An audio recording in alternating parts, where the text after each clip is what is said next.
my fucking dick like your little sister did. Suck my dick, faggot. You're just a bunch of little wall-banging faggots, that's all it is. You're a nobody. Shush and be quiet. Grow up and start respecting other people. People actually have the streamers of actual fucking life. You're a nobody. You're a nobody.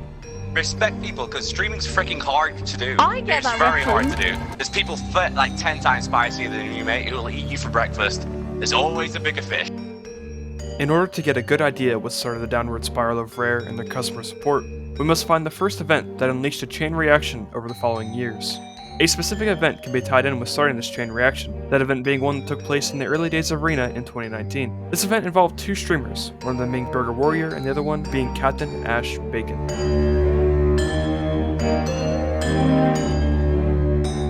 The backstory to this video I'm about to play is quite simple. Tarty and his friends ran into a galleon of streamers, the main one being Captain Ash Bacon, and the second one, or the guy, being Burger Warrior. A fight ensues, of course, as they are in Arena. Let the first event in this long timeline begin.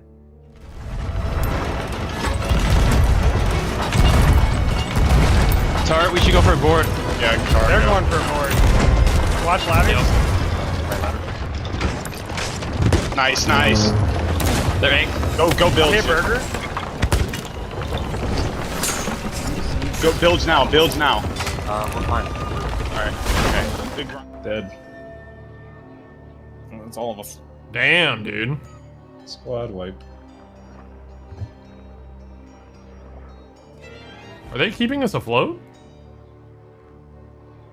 Burger, Yeah. message. Okay. Wow. I didn't even get a second. Do. Done. Thank you. Hey, Mr. Is that how that Senator, works? You want to take this fan, and I want you to shove it firmly up your asshole.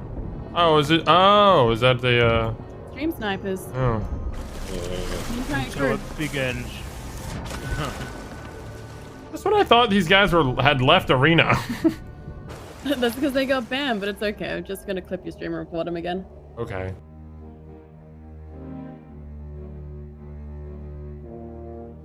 More screenshots are tied in with this video. As you can see here, this was the same screenshot that was used in the video Tarty made, where Ash Bacon can be seen claiming they were stream snipers to a rare dev. In another screenshot, Ash Bacon can be seen providing an even larger list to an individual named Bobbles. Bobbles was another rare dev that Ash Bacon seemed to frequently ask to ban people that she thought were stream sniping her or her friends. This was only the beginning of the end, and as the arena grew older and older, a new community formed around it, called the TDM community. This is where things really started to go downhill. The arena! After the first event involving Ash Bacon, not much would happen, aside from, as mentioned previously, the introduction to TDM and TDM teams. The first notable, or well-known TDM team was named the Misfits. They were so well known at one point that even Summit 1G would react to their team montage while on stream. But the Misfits would not stay around forever, as most of them grew bored of playing the game, resulting in a much new, more popular TDM team coming to fame.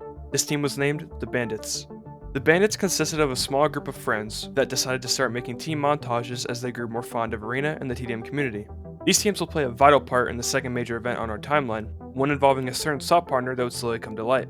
This Sea of Thieves partner was a puppet streamer, one that regularly played Sea of Thieves, and one that also never specified its gender. This is important for later.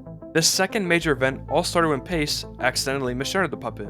This would seem like a minute or non-important issue as the puppet never stated what its gender was, and as a result of that, no one really knew as the puppet sounded like a girl or a young boy. It is also well known, Pace has a little pop-up saying Pace went to get sunk every time he sinks someone. This slowly spread into other phrases such as Pace went to get hit-rigged, Pace went to get finessed, Pace went to get backtracked, etc., and this would eventually evolve into Pace went to get raped being a phrase people started saying and using in-game. Where I'm getting at with all this is that certain people ended up saying this phrase to the puppet streamer after coming across it. Only a couple people had been banned from Sea of Thieves before, so no one was entirely sure of the consequences of what saying this phrase would bring. It seemed harmless. Someone quote-unquote getting raped in a video game wasn't actually referring to raping that individual, it was just referring to getting crapped on or destroyed. The puppet streamer did not think of it that way. They took this phrase as a more misgendering from Pace and targeted harassment every time it was used. Now of course, everyone is entitled to their own opinions. If you're not fond of that phrase, completely understandable, but this is where Rare stepped in and took it to a whole new level. There was a certain occasion where Pace Went to Get Raped was being used in a private Discord server called Waboof. As the phrase was being used privately amongst friends, no one expected any consequences or punishments, again, especially since it was private. But this was simply not the case. Rare eventually found a way into that Discord server and started permanently banning people from the game for using the phrase. Whether it was just a reaction to a clip, someone saying in VC, etc., they would ban anyone and everyone using it with no previous warnings or yellowbeards. They also proceeded to ban practically anyone that had a negative interaction with the streamer. As you can see in this clip, there are a couple players interacting with the streamer, asking why it is mad at them, and as a result of that, every single person you see in this clip, aside from the streamer, was permanently banned. Rare's reason for issuing people these bans was due to the puppet streamer crying on stream about being misgendered, when they had never clarified their gender beforehand, and the phrase offended them even further, resulting in Rare taking action on anyone and everyone that was caught using the phrase, again in a private Discord server. This is what the community wanted. We never wanted a toxic community. You got banned from a game? What did you say? What did you do? You know? She has a reputation for being a crazy PvP pirate. You know what she didn't tell me? She didn't tell me to get raped. The main issue with this ban wave was that the Windows ID banned everyone that used this phrase, but actual cheaters that were going around teleporting, impersonating certain people while aimbotting, etc. will just have their singular account banned, allowing them to make another one within 5 minutes. Around 70 to 80 people were banned in this ban wave. There could be more, as not every single person that was banned made it known, but the bandits were also banned in this ban wave, some of which were banned for the interaction they had with the streamer in the clip previously shown. Two of the bandits though, Logic iCore and Middle Pegleg, were both banned for someone else impersonating them. Logic's impersonator went by the name of Logic Lcore, as a capital I and lowercase l look extremely similar in-game. Same with Middle Pegleg. The impersonator went by the name of Middle Peg Eeg with an I replacing the L. Logic's impersonator went around saying Pace Went to Get Raped, resulting in Rare taking action immediately, whereas Middle Pegleg's impersonator went around blatantly aimbotting and ESPing. When Rare customer support received these reports, they somehow did not realize the different letters in their gamertags and banned Logic and Middle alike. Logic tried making an unban request, stating it was not him saying those things in game, but Rare stated that he was part of the quote-unquote Logic clan and closed his ticket. Middle also made a ticket claiming it wasn't him cheating and aimbotting in game, which resulted in him getting unbanned, proving how seriously Rare took the phrase "Pace Went to Get Raped" being used in game. We fast forward again about another 8 months after this major event, and by this point everyone figured that that was a one and done type of move by Rare, whether it be justified or not, but no one was prepared for what was about to happen at the start of Season 1 of Sea of Thieves.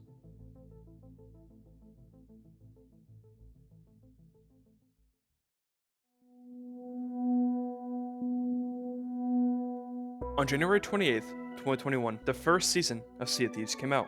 With this season came the largest ban wave that's ever occurred. The total amount of people banned to this day is still unknown, but it is easily over 200 to 300. The number though isn't the reason why this ban wave is important. Yes, it's a lot of people, as I myself was also included in this ban wave, but it was in fact the reasons for issuing everyone their bans that makes this ban wave truly mind-blowing. The most common ban reason during this ban wave seemed to be toxicity. What makes this part confusing is that everyone that got banned for toxicity got banned at the exact same time. This would make you think that everyone must have been involved in some huge streamer case like the last one, but that is simply not the case. My conclusion is that Rare was holding on to all of these reports for months on end. For all we know, they could have been holding on to all these tickets and reports being made since the first ban wave happened, then they finally decided to click the ban all button at the beginning of Season 1. But this is where things start to go downhill with their reasonings behind these bans. When people started talking about the ban wave, seeing screenshots of their tickets they made, some realized that they had been banned for being in a Discord server. Sound familiar? The server in question was one that was owned by a streamer named Fake News. Their tickets had stated that they were banned from being quote-unquote associated with the Fake News crew, aka they had their gamertag linked to their Discord account whilst being in a server. This of course made countless people angry, but Rare took it a step further for some, myself included. I'll talk about my bans since I had the best experience with the worst outcome of being banned. After Rare originally banned me for toxicity, I made a ticket asking them what I did, but they only responded to me with, "Xbox Enforcement will contact you in the following days." I remember wondering what Xbox Enforcement had to do with this ban, as did the others that received this message in their support tickets. But about 3 days later, I figured out what they had meant. They permanently banned me from Xbox Live. Of course, I tried to appeal, but if any of you watching have been banned by Xbox before, you know that that is a losing battle, and I tried to get them to tell me the specifics of what I did as to why I was banned, but they never told me. As I said earlier, this ban sparked rage amongst hundreds of people. Some could say this is where the cheating problem really began, as everyone that got banned lost their accounts that they really cared about, so some of them thought, we have nothing to lose anymore, so why not cheat? It seems a little harsh, since you're only really ruining the experience of people who had no say or doing in your ban, but this is what some of the people that were banned were thinking. After this major ban wave, everyone was on high alert, thinking if we can get banned for being in a Discord server, we we can get banned for practically anything, and this will turn out to be true over the following years. Throughout the rest of 2021, it can be said that Rare seemed to take a break from massive events like the ones that previously occurred. No major ban waves or certain game mechanics that were removed or messed with. You could call it a grace period. But there was one notable update made that year, one that if we look into further, we may find where Rare really started taking their game down a different path. A Pirate's Life.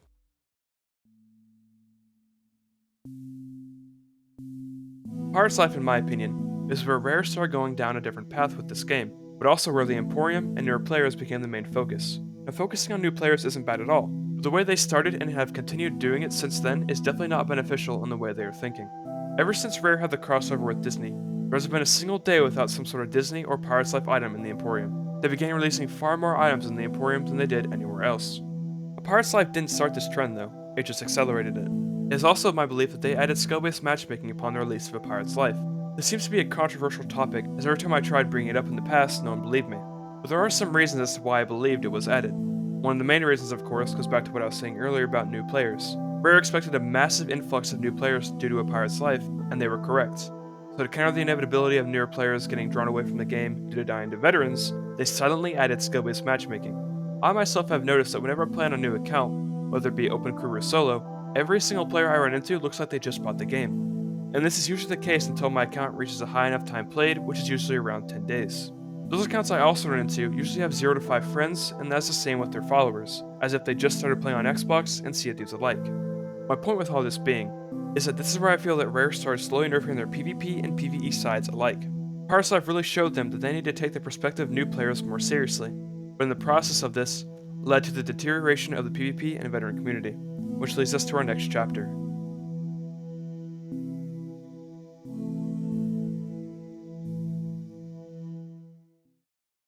As we look forward. Part of that is redirecting our development efforts from elsewhere to ensuring that we're making the improvements that matter to adventure. So as a result of this, and with our plans in mind for the future, we've made the difficult decision to close Arena in Sea of Thieves. January 27th, 2022, which is almost exactly 1 year after the major ban wave we previously discussed happened, Sea of Thieves announced that they were going to be closing down the arena. The reasoning for this is due to them wanting to focus their efforts elsewhere. At the time of this announcement, it had been well known that Rare had started or had for a long time been disregarding the arena mode. I myself can't even remember the last update they added to Arena other than constant bug fixes as consistent issues kept occurring. Their other reasoning for this is due to the fact that a majority of reports came from around 2% of the player base, as they call it, meaning that the other 98% of their player base that played Adventure for the most part didn't even come close in terms of in-game reports. The removal of Arena, though, took more of a toll on the competitive and veteran community than anywhere else. This makes sense though. Rare at that time had noticed and recognized the results from focusing on newer players due to A Pirate's Life, so it makes sense that the next logical decision was to remove the core of toxicity from their game. The only issue with this though, was all of the competitive communities that revolved on Arena to continue functioning. Notorious Arena League, or NAL, Sea of Champions, and any other competitive community were effectively shut down upon the removal of Arena. NAL was affiliated with Rare, but after the removal of Arena, and according to the admins of NAL, they had no communication with Rare on how they should continue their competitions, resulting in them having to shut down. I feel that this is where everyone really started to notice that Rare wasn't focusing on newer and older players alike. They switched their motive, one that no one saw coming. It's also around this time, after NAL shut down, or about midway through 2022, that cheating started becoming a serious problem.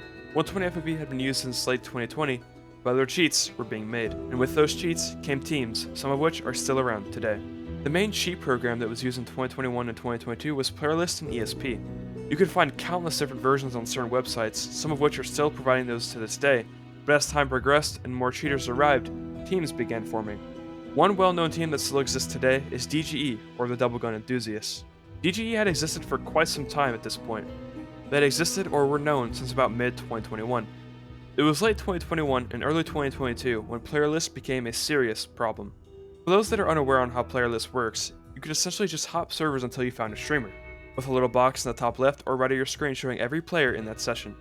This alone made practically every streamer a target, even ones with 0 viewers, as you could just search up every name in that lobby on Twitch over and over again until you found a streamer. But it wasn't until DGE invented the AutoHopper that people really started to understand the magnification of what cheating in Sea of Thieves had become. AutoHopper took Playerlist to a whole new level. It was a program that would essentially hop servers for you, going through a list of streamers every time you joined a new lobby, and once you found one, you could direct a ping into a Discord server, saying you found, for example, Pace12 or Summit1G. You could take a nap while it hopped for you until you found a streamer. which in my opinion is mind-blowing. Eventually player lists did get patched because 2 members of DGE camped a rare dev, and the dev was so fed up with it that he patched it himself. This wouldn't be the end of cheating though. Even to this day, cheating is still a massive problem. After player lists got patched, skin changers became the main cheat being used. To put skin changers shortly, you could essentially use any weapon skin, any tattoo, and even scar that had ever been in the game. And you could even use some unreleased ones that were only available in insiders at the time. But skin changers didn't only come with that feature, they usually come with other ones too. The main skin changer that people used to use was called aimlock. Yeah, with that name alone, you can get the idea that changing skins definitely wasn't the only feature that this program had. You could have higher field of view, aimbot, silent aim, the ability to show map circles in the sky so you never have to look at the map if you mark something on it, the ability to hide the storm along with the sails, ESP for practically every entity in the game, and much more. Yeah, cheating had become very problematic. Fast forward about a year from then to today, and cheating has risen to a whole new level. New cheat softwares like Blackwitch and Athenaware taking over certain regions, allowing you to fly around and drop kegs on boats, new teams or groups, for example the Dope Clan, and much more. At the time of making this video, Rare doesn't even have an anti-cheat yet, but I can imagine that if you're watching maybe a year or two in the future, they sure as hell most likely would have added one by then. This leads us to our final topic for this video. Where is Sea of Thieves headed? This is a very broad question as no one truly knows aside from them, but I can definitely make a conclusion. As of making this video, Rare released an update removing Harpoon, Map Table, or Cannonboards from the water.